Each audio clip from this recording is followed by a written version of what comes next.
Hello everyone, this video is for Wednesday, April 29th for math. Today we're continuing our conversions, doing some word problems that have more than one step. A little tricky, so just do your best. You want to remember to make sure to divide up your workspace whenever you're solving word problems, and make sure to circle your numbers and label the problem so that everything is easy for you to understand. So, today, we are going to solve real-world problems with multi-step conversion. So fact number one, kind of what I was just saying, make sure that you underline all the units when solving a word problem, because sometimes that word kilometer is hidden in the question and it doesn't pop out, and then you forget to convert your answer. Fact number two, find the hidden steps in order to arrive at the final answer.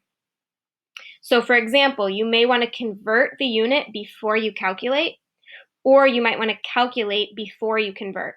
So what I like to do is list out everything in the problem and then figure out if it makes sense to convert first, if that will make the rest of the problem easier, or if it makes sense to calculate something first and then convert at the end. So it's up to you, and it depends on the problem. So let's go through a kind of complicated example. Example A. It says that Carson needs to purchase 5.6 meters of tape for a project. If each roll of tape contains 80 centimeters and costs $5, what's the total cost of the tape that he has to buy? So there are three numbers in this problem, so I bulleted out the three numbers. 5.6 stands for the meters of tape. 80 stands for the number of centimeters of tape in each roll, and $5 is how much it costs for one roll of tape. So I know that I've got some amount of tape that I need, and that tape is going to go into rolls. Now, the problem here is that we have two different units. We have meters and centimeters. So I decided that my first step was going to be to convert the rolls of tape to meters, because right now, the roll of tape is in centimeters, but my amount that I need is in meters. So what I did first is converted 80 centimeters into meters. Since centimeters are small and meters are bigger, you need to divide by 100 because there are 100 centimeters in 1 meter. So I did 80 divided by 100 and I got 0.8 meters. Once I had that information, I could move on to step 2, which is finding out how many rolls we need for the 5.6 meters. So now everything's in meters, so it's easier for me to understand.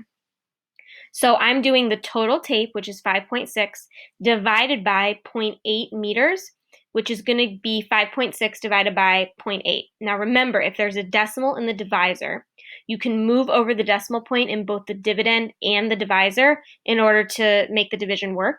So I did that. So it's kind of like you're just doing 56 divided by 8, which we know is 7. So that means that we need 7 rolls of tape for this project.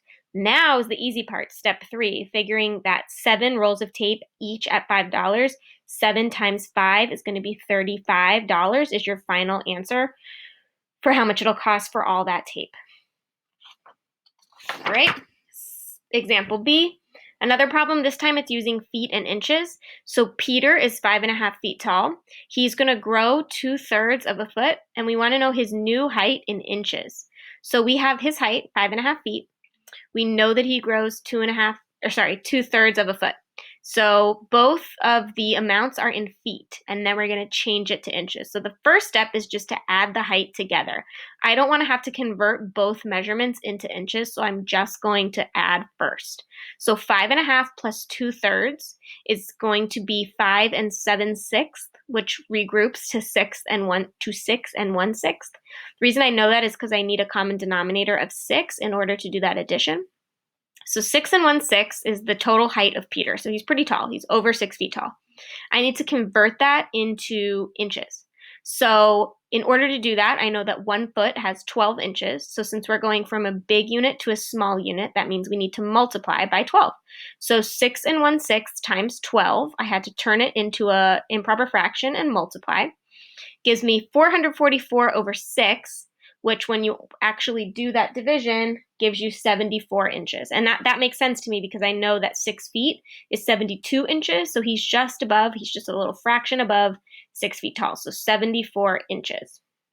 That's example B. So you're going to really need to take your time today understanding the problems, listing out the units, listing out the different amounts so that you're able to solve properly. Everybody, I hope you have a great day, and we'll see you on Zoom.